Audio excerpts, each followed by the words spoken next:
আচ্ছা, আজকের থেকে আমি নিজে এসেই তোমাদের পড়াবো। দেখো, প্রথম দুটো ভিডিও আমি দিয়েছি, সেটা সূর্য আর বুধ সম্পর্কে। তো এবং এই ভিডিওর মাঝে মধ্যে আমি তোমাদের প্রশ্ন উত্তর সেশন বা কী কী প্রশ্ন এখান থেকে এসছে সেগুলো অবশ্যই বলবো। তো আজকে আমরা শুক্র বা ভেনাস নিয়ে কথা বলবো। তো দেখো, সূর্য থেকে এই গ্রহের দূরত্ব 10.7 কোটি কিলোমিটার। ওকে, আবর্তনের সময় 243 দিন। আবর্তন বলতে নিজ অক্ষের চারিদিকে ঘোরাটাকে আবর্তন বলে। আর যদি কোনো গ্রহ বা কিছু মানে কোনো গ্রহ যখন নক্ষত্রের চারিদিকে ঘোরে তখন তাকে বলা হচ্ছে পরিক্রমণ। ঠিক আছে, সেই গ্রহের পরিক্রমণ। আর আহ, গ্রহ নিজ অক্ষের চারিদিকে ঘোরাটাকে বলা হয় হচ্ছে আবর্তন। তো দেখো, পৃথিবীর আবর্তনের সময় কত? নিজ অক্ষের চারিদিকে ঘোরে বলেই তো দিন রাত্রি হয় 24 ঘন্টা। প্রায় 23 ঘন্টা সামথিং, 24 ঘন্টা পুরোপুরি তো না, অ্যাপ্রক্সিমেট 24 ঘন্টা। আচ্ছা, তো সেখানে শুক্রের আবর্তনের সময় জানো কত? 243 দিন। ঠিক আছে, যাই হোক। আর বুধের হচ্ছে, আমি বলেছিলাম আবর্তনের সময় 58 দিন 17 ঘন্টা। ঠিক আছে, আর পরিক্রমণের সময় শুক্রের কত? 225 দিন। বুধের কত বলো? 88 দিন।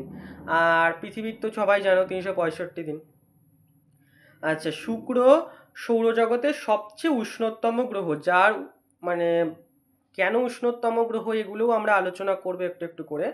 তো আজকে শুধু জেনে রাখো 465 ডিগ্রি সেলসিয়াস এর যে উষ্ণতা আর কি, যেখানে বুধের উষ্ণতা 430 ডিগ্রি সেলসিয়াস, সব থেকে কাছের গ্রহ হওয়া সত্ত্বেও। আচ্ছা, এখানে একটু বলে দিই, এখানে CO2-র জন্য মানে কার্বন ডাই অক্সাইডের খুব বেশি উপস্থিতির জন্য এটা অ্যাকচুয়ালি এত গরম। ঠিক আছে, আর এটি পৃথিবী আর বুধের মাঝখানে অবস্থিত। এটা কিন্তু এক্সামে এসেছিল, এসএসসি সিজিএল সরি। আচ্ছা, শুক্র গ্রহকে পৃথিবীর যমজ গ্রহ বলা হয়। এই গ্রহের অপর নাম হচ্ছে লুসিফার। এই দুটোই কোশ্চেন এসেছিল, একটা এনটিপিসি একটা সিজিএল। আচ্ছা, এই গ্রহের বায়ুমণ্ডলে সালফিউরিক অ্যাসিডের উপস্থিতির কারণে ঘন সাদা ও হলুদ মেঘের সৃষ্টি হয়। ঠিক আছে, এটাও এক্সামে এসেছিল। এটি সৌরজগতের উজ্জ্বলতম গ্রহ। একে ইভিনিং স্টার বা মর্নিং স্টার নামেও আমরা চিনি। একমাত্র এই গ্রহটি পূর্ব থেকে পশ্চিম দিকে আবর্তন করে। এই গ্রহের কোনো উপগ্রহ নেই।